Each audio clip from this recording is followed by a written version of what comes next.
कहने का अर्थ समझिए, परमात्मा हमें आपको जल्दी पकड़ेंगे नहीं। पकड़ने का मतलब आप ये ना समझने का मारने के लिए पकड़े ना। भक्ति हम करेंगे, परमात्मा हमको पकड़ेंगे नहीं, और जब पकड़ लेंगे हमारी भक्ति को, हमारे दिल में बस जाएंगे तो छोड़ेंगे। राजन, पूतना के शरीर गिरते समय आश्चर्य की बात तो यह हुई कि उसके शरीर से नीचे 6 कोस के जितने पेड़ पौधे थे सब दबकर चूर हो गए। जब भयानक आवाज सुनकर मैया यशोदा, रोहिणी, गोपी, ग्वाल सब रोते चिल्लाते भागते दौड़े, लाला लाला लाला। तो क्या देखते हैं, गोकुल के बाहर देखा एक विशाल शरीर वाला, विशाल शरीर वाली राक्षसी पड़ी हुई है। उसकी दाढ़ हल के समान, मुख पहाड़ की गुफाओं के समान, कान और नाक कंदराओं के समान, स्तन बड़ी बड़ी शिलाओं के समान, पेट तालाब के समान, और उसकी जो आंखें थी अंधेरे कुएं के समान। उसका जो जंघा था जैसे नदी का किनारा है, नदी के किनारे पे पुल बन जाए ऐसे उसका जंघा था। सबने देखा लाला पूतना के वक्ष स्थल पर खेल रहा था। मैया ने जब देखा, अरे मेरा लाला उस विशाल शरीर पर खेल रहा है, दौड़ कर गई, उठा लिया और लाकर गौ के खुर के रज, गौमय से और गौमूत्र से स्नान कराया। अगर छोटा सा बच्चा है उसको नजर लग जाए तो गाय के पूंछ से आप उसको झाड़ दीजिए, सही हो जाएगा। गाय के चरण का रज उसके मस्तक पर लगा दीजिए, वो सही हो जाएगा। गौमूत्र से स्नान करा दीजिए, सही हो जाएगा। और फिर माता ने उस रज से 12 अंगों में भगवान का तिलक लगाया, 12 अंगों में। इसके बाद मैया ने झाड़ फूंक करके अपना दूध पिलाया। बताओ,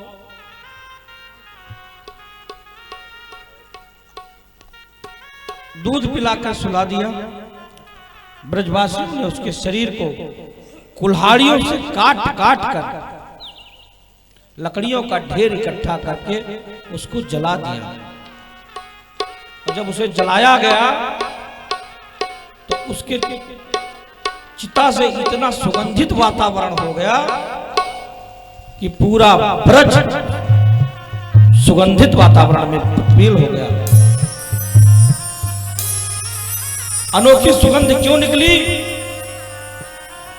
निकलना ही था, क्योंकि उसके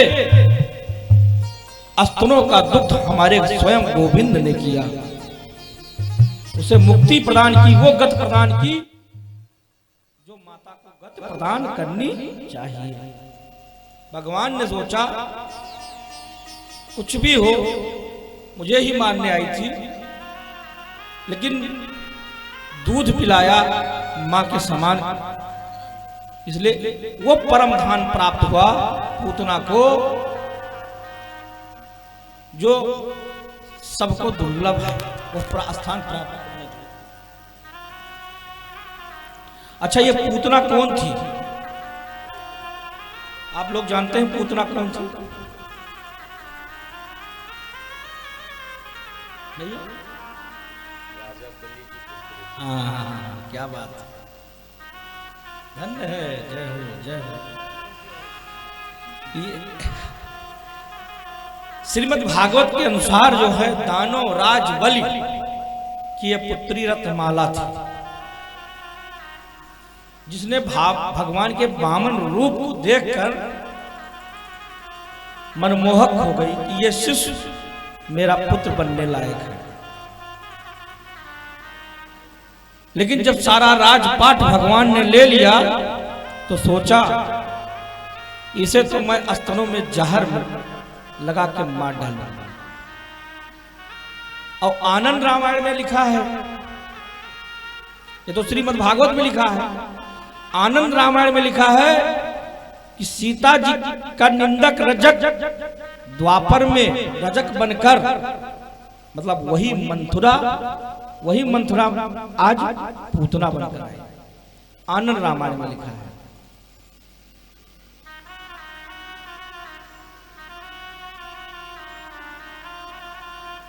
सुखदेव बाबा कहते हैं, हे राजन परीक्षित, जब गोविंद 3 महीने के हुए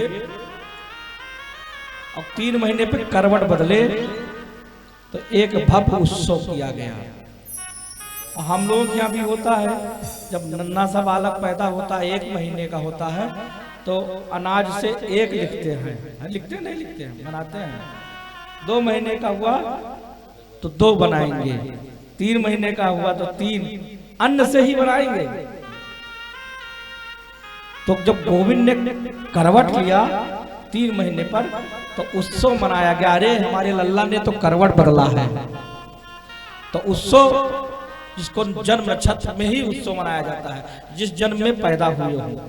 3रा महीना जब लगा, भादो की अष्टमी आई तो जन्म उत्सव मनाया गया। यशोदा के घर बहुत से ब्रज की स्त्रियां आकर नृत्य गीत गाने लगी, भजन कीर्तन होने लगा, सब आनंद लूटने लगे।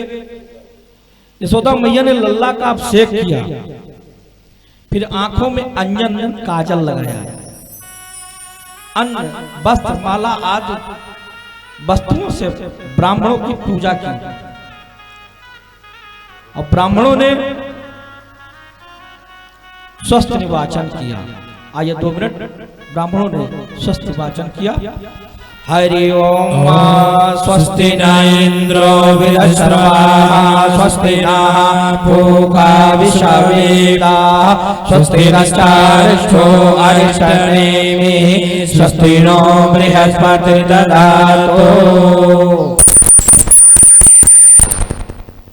जय हो भैया। ऑपरेटर महोदय, आप हमारे साथ दियो बाबू, 2 दिन कोनो मेर हमें और झेल लियो। आप कहा तो वो काजरी कहाँ से बाबा आए के रोज हमें परेशान करे। 2 दिन बस खाली बच्चा झेल लियो, बस 2 दिन का मामला और है बच्चा।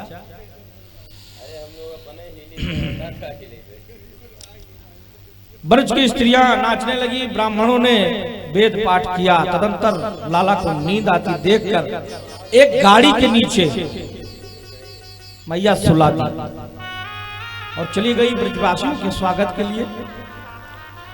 अब कुछ समय बाद लल्ला को भूख लगी, तो छोटा सा बालक है और जब उसको भूख लगेगी तो क्या करेगा, रोएगा।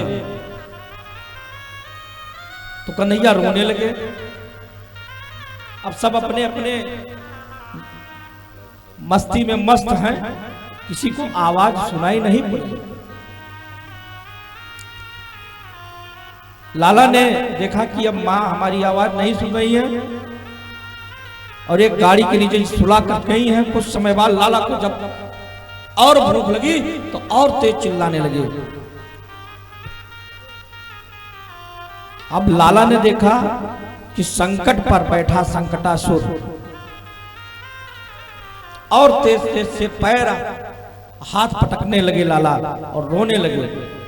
पैर का स्पर्श होते ही संकट सहित संकटासुर बहुत ऊंचा उठा और नीचे गिरकर गोविंदाय नमो नमः हो गया। मैया यशोदा और सारे ग्वाल जब गिरा तो दौड़े लल्ला की तरफ